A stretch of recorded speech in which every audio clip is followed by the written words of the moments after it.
My name is Gavin Evans, and this is my review of Project Almanac.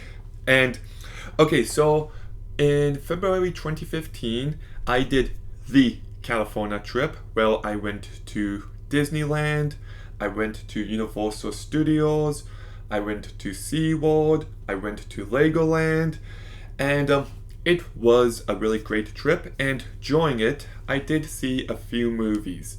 I saw Kingsman: The Secret Service in Carlsbad. I saw Jupiter Ascending at Universal City Walk, and I saw Project Almanac at Downtown Disney. So rewatching this movie did kind of remind me of that wonderful trip, but is it any good? It's I'm a bit mixed on this movie. So let's begin by talking about the cast.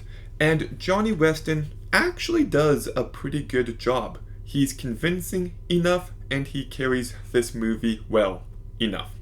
But Sophia Black-D'Elia is my favorite part about it. She is just so charming and likable, and I like the energy she brought to this movie. Virginia Garner also does a pretty good job, and Sam Lono and Alan Evangelista do a perfectly fine job. So, considering that these are no name actors, I was impressed by the acting here.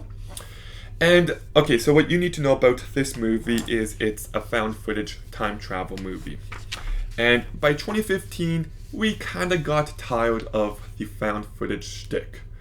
And watching this movie, it just seems completely unnecessary.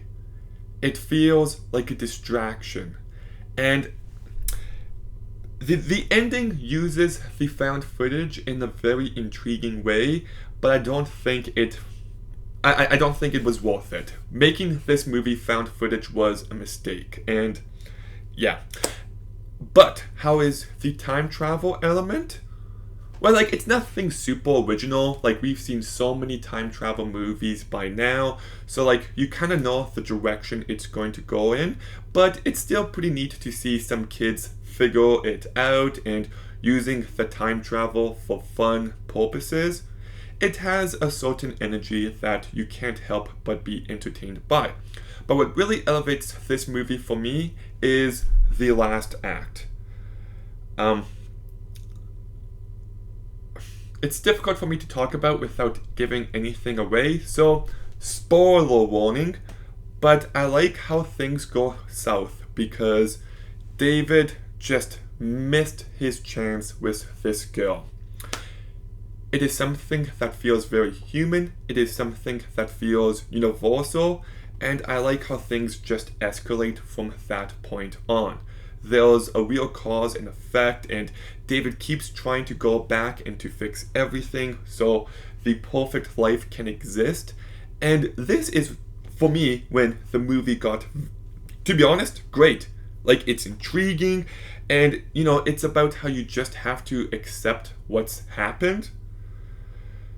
But holy shit, do I find the ending of this movie to be unsatisfying.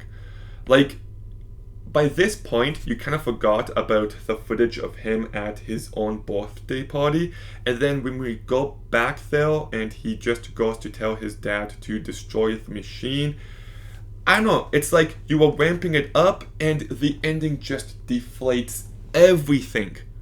And you're just like, oh, that's the note we're ending on?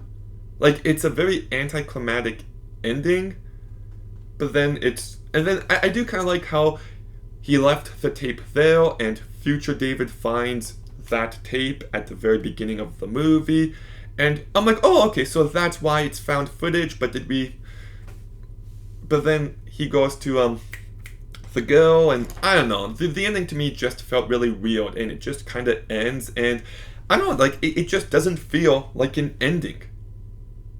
And it kind of pisses me off. Also, I do really find it funny watching this movie in nowadays because they're going to the music festival, and look, I still like some of their music, but Imagine Dragons is like seen as super cool here, and they don't have that reputation nowadays. But Enemy is still a 10 out of 10 song. Don't you ever diss Enemy. Also, it's nice to see Atlas Genius here. I've seen them live. I've enjoyed some of their music, especially the song Trojans, and it's nice to see them get some attention here. But honest question, if you get a VIP pass, can you actually go on the stage and throw things at the crowd? Like, that feels completely made up, but I don't know, maybe I'm wrong. So, I don't know, I'm kind of mixed on this movie because I do think it's well acted. I think it's well directed enough, and I do really like some of the time travel stuff here. The first half, nothing new, but it's enjoyable enough, and I really do like so much of the last act where things escalate. You feel the stakes and how these versions of people he knows are just disappearing. But holy shit, the ending is just an utter letdown, and the found footage is just so annoying. Like, it works for Paranormal Activity, it works for Blair Witch, it works for Project X even. Didn't work for Chronicle, didn't work for Heel, terrible decision.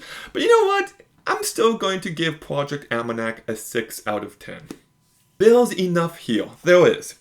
So, yes, Project Almanac. Have you seen it? What did you think? Let me know in the comments down below. Make sure you like, comment, subscribe. Stay tuned for more videos soon, and Gavin out.